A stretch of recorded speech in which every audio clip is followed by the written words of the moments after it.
ایک بات بتاؤں آپ کو، اللہ کے نبی پوری زندگی جب تک آپ صحت کی حالت میں رہے کبھی ایسا نہیں ہوا کہ مدینہ میں آپ رہے ہو اور آپ کی جگہ نماز کسی اور نے پڑھی، کبھی ایسا نہیں۔ مگر ایک مرتبہ ایسا ہوا آپ مدینہ کے اندر موجود ہیں، عصر کی نماز کا ٹائم ہے، اقامت کا ٹائم ہو چکا ہے، اذان ہو چکی ہے، اقامت کا ٹائم ہے، حضرت بلال تلاش کر رہے، اللہ کے نبی نظر نہیں آ رہے۔ اللہ کے نبی کے بعد اگر صحابہ کسی کو درجہ دیتے تھے، مقام دیتے تھے، حضرت ابوبکر صدیق کو دیا کرتے تھے۔ حضرت بلال نے کہا اے ابوبکر آپ چل کر کے نماز پڑھا دیجیے۔ حضرت ابوبکر آگے بڑھے، اللہ اکبر کہہ کر کے نماز پڑھانا شروع کیا۔ تھوڑی دیر کے بعد اللہ کے نبی مسجد میں آئے اور آپ سب میں شامل ہو گئے۔ صحابہ کرام محسوس کر لیتے اپنے نبی کی خوشبو سے کہ اللہ کے نبی تشریف لا چکے ہیں۔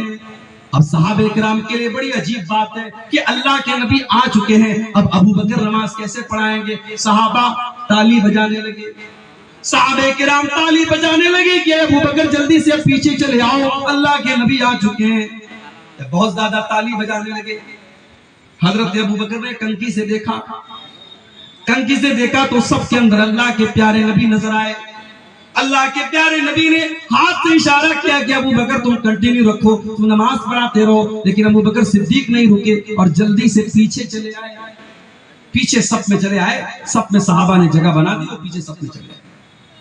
اللہ کے نبی آگے بڑھے، آپ نے نماز پڑھائی، باقی نماز جب آپ نے سلام پھیرا، آپ نے لوگوں سے کہا کہ یہ لوگوں، امام سے اگر کوئی غلطی ہو جائے تو عورتوں کو حکم ہے کہ وہ تالی بجائیں گی، وہ ہاتھ پر ہاتھ ماریں گی، مردوں کو حکم ہے وہ سبحان اللہ کہیں گے، تمہیں تالی نہیں بجانا ہے۔ اور اے ابوبکر جب میں نے اشارہ کیا کہ تم نماز کنٹینیو رکھو، تم نماز پڑھاتے ہو، تو اے ابوبکر تم پیچھے کیوں چلے آئے؟ تو جانتے ہیں ابوبکر صدیق نے کیا جواب دیا؟ کہا اے اللہ کے نبی ما کانا لابن ابی قحافہ ان یصلی بالناس، اے اللہ کے نبی ابو قحافہ کے بیٹے کی اتنی ہمت نہیں ہے، اے اللہ کے نبی ابو بکر کی اتنی ہمت نہیں ہے کہ اللہ کے نبی موجود ہوں اور ابو بکر لوگوں کو نماز پڑھائے۔ جب تک نبی موجود ہیں ابو بکر اپنی حیثیت یہ نہیں سمجھتا کہ وہ لوگوں کو نماز پڑھائے۔ یہ اکلوتا واقعہ ہے اللہ کے نبی کی پوری سیرت کا کہ آپ مدینہ کے اندر تھے اور ابوبکر صدیق نماز پڑھانے کے لیے کھڑے ہوئے تھے اور آپ تندرستی کی حالت میں تھے۔ آپ کیوں ٹائم پر نماز کے ٹائم حاضر کیوں نہیں تھے؟ بخاری کے اندر اس کا جواب ملتا ہے، اللہ کے نبی دو قبیلوں کے درمیان صلح کرانے کے لیے گئے تھے، دو قبیلوں میں جھگڑا ہو گیا تھا، اللہ کے نبی اس جھگڑے کو چکانے کے لیے، اتنی اہمیت تھی میرے نبی کی نظر میں، دو قبیلوں کا جھگڑا چکانے کے لیے آپ گئے تھے اور وہاں دیر ہو گئی، عصر کی نماز کی اقامت کا ٹائم ہو گیا، اتنی دیر ہو گئی۔ اس سے اندازہ لگاؤ میرے بھائی اسلام کی نظر میں صلح کرانے کی کتنی اہمیت ہے۔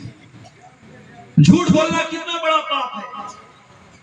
اللہ کے نبی نے فرمایا مومن جھوٹا نہیں ہو سکتا، مومن کذاب نہیں ہو سکتا، کتنا بڑا پاپ ہے جھوٹ بولنا۔ لیکن اگر دو بچھڑے ہوئے دلوں کو ملانے کے لیے، دو بھائیوں کی دشمنی کو ختم کرنے کے لیے اگر جھوٹ بھی بولنا پڑے تو اللہ کے نبی فرماتے ہیں لیس الکذاب الذی یصلح بین الناس، لوگوں کے درمیان صلح کرانے کے لیے، لوگوں کے دل کو ملانے کے لیے اگر جھوٹ بولنا پڑے تو وہ جھوٹ نہیں ہے، جھوٹ بولا جا سکتا ہے ضرورت پڑنے پر، یہ نہیں بلا وجہ نہیں، ضرورت اگر پڑنے پر دو لوگوں کے درمیان اگر میل ملاپ کرانے کے لیے جھوٹ بھی بولنا پڑے تو جھوٹ بھی بولا جا سکتا ہے۔ یہ جو صلح کرانا کا معاملہ ہے میرے بھائیوں، اس کا کتنا اونچا مقام ہے، ذرا آپ وہ حدیث دیکھیے، ابو داؤد شریف کے اندر وہ حدیث موجود ہے۔ اللہ کے پیارے نبی فرماتے ہیں الا اخبرکم بافضل من درجۃ الصیام والصلاۃ والصدقہ، اے میرے صحابہ میں تم کو ایک ایسی نیکی کے بارے میں بتانا چاہتا ہوں جو نماز سے افضل ہے، جو روزہ سے افضل ہے، جو صدقہ سے افضل ہے۔ صحابہ نے کہا اللہ کے نبی ایسی کون سی نیکی ہے؟ آپ نے فرمایا اصلاح ذات البین، آپس میں صلح کرا دینا، بچھڑے ہوئے لوگوں کو ملا دینا، لوگوں کو جن دلوں میں دوری پیدا ہو گئی ان دلوں کی دوری کو ختم کر دینا، میل ملاپ پیدا کر دینا، صلح کرا دیا کرو۔ مسجد میں چار لوگ بیٹھ کر کے کنارے پھسر کریں جائز نہیں ہے، اللہ نے منع کیا۔ اکیلے بیٹھ کر کے مسجد میں لوگ خسر خسر چپکے چپکے بات کریں، یہ اسلام کے اندر منع کیا ہے اللہ کے نبی نے۔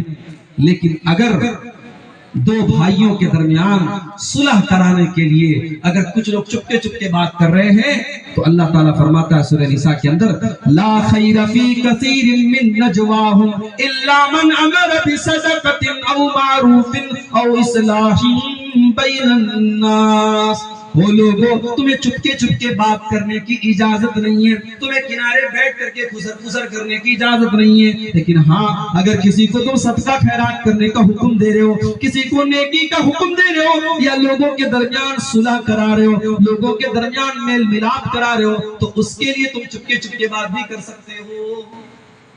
تو یہ دوسری نصیحت ہے اللہ کا۔ اچھا مومن بھائی ہے ہمارا، اللہ نے کہا کہ اپنے بھائی کے درمیان صلح کرا دیا۔ ہر مومن دوسرے مومن کا بھائی ہے۔ فلسطین میں آج میرے بھائی کیا ہو رہا ہے؟ چھوٹے چھوٹے بچے بیچارے، ان کی آنکھوں کے سامنے ان کے گھر ٹوٹ رہے، ان کے باپ مر رہے، ان کی مائیں مر رہی۔ اگر ہمارے دل میں ان بچوں کی، ان کے باپوں کی، ان کی ماؤں کی تکلیف اگر ہم اپنے دل میں محسوس نہیں کرتے تو کفر ایسے ایمان پر، ایسے اسلام پر میرے بھائیوں، ہمارا ایمان ہم سے یہ تقاضا کرتا ہے کہ اپنے ان بھائیوں کے لیے ہم اپنے دل میں تڑپ پیدا کریں۔ ہمارے لیے کوئی یہ عام بات نہیں صاحب جنگ ہو رہی ہے، چلو فلسطین اور اسرائیل میں ایک جنگ ہو رہی ہے، میں ٹرین میں آ رہا تھا، لوگ مزے لے لے کے نیوز سن رہے ہیں۔ آج ماحول تو آپ دیکھ رہے کیا ماحول چل رہا ہے، لوگ مزے لے لے کر کے اسرائیل اور فلسطین کی نیوز سن رہے ہیں، اور اللہ کی قسم یہاں کلیجہ کٹ رہا ہے کہ ہمارے بچے وہاں شہید ہو رہے ہیں، ہماری مائیں وہاں بیوہ ہو رہی ہیں، ہمارے کتنے بھائی، پورا شہر آج ویران ہو گیا، پورا غازہ شہر آج پورا ویران کر دیا گیا، ان پر سپلائی، پانی کی سپلائی بند کر دی گئی، بجلی کاٹ دی گئی، اور کھانے کی رسد وہاں بھیجنا بند کر دیا گیا۔ یہ ظلم آج دنیا کو یہ ظلم نہیں دکھائی دے رہا ہے میرے بھائیوں۔ ایک مومن دوسرے مومن کا بھائی مانتا ہے۔ کبھی یہ نہ سوچو کہ یو پی کے اندر کچھ ہو رہا ہے تو صاحب ہم تو سیف ہیں، یو پی والا یہ نہ سمجھے بہار کے اندر کچھ ہو رہا ہے ہم تو سیف ہیں۔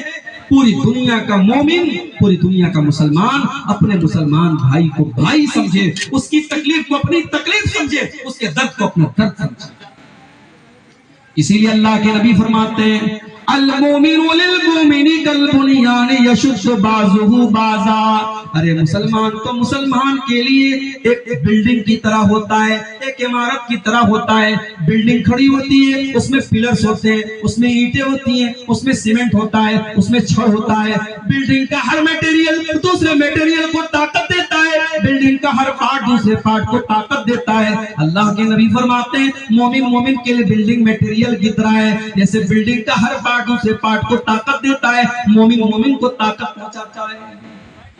ایک اور حدیث میں اللہ کے نبی فرماتے ہیں، مثل المؤمنین فی توادہم وتعاطفہم وتراحمہم کمثل الجسد الواحد۔ اے مسلمانوں، تم آپس میں ایک دوسرے سے اتنی محبت کیا کرو، اتنی ہمدردی کیا کرو، جیسے انسان کا شریر ہوتا ہے، جیسے مانو شریر ہوتا ہے، جیسے انسان کی باڈی ہوتی ہے۔ انسان کے جسم میں کہیں تکلیف پہنچے پورا بدن بے چین ہو جاتا ہے، پورا بدن تکلیف میں پڑ جاتا ہے، پورے بدن میں بخار چھا جاتا ہے۔ آج کل بنارس میں بخار بہت تیزی سے پھیلا ہوا ہے، چکن گنیا کا بخار، شاید آپ نے بھی سنا ہوگا، پورے بدن کے جوڑ جوڑ میں درد ہونے لگتا ہے، بخار ہو رہا ہے، لیکن پورا بدن بے چین ہے، جیسے انسان کا پورا شریر ایک دوسرے سے کنیکٹڈ ہے، ایک دوسرے سے جڑا ہوا ہے۔ اللہ کے پیارے نبی فرماتے ہیں مسلمان سے جڑا ہوا ہونا چاہیے، مسلمان کا بھائی ہے۔ تو یہ دوسری چیز ہوگی، اپنے بھائی کے درمیان صلح کرنا۔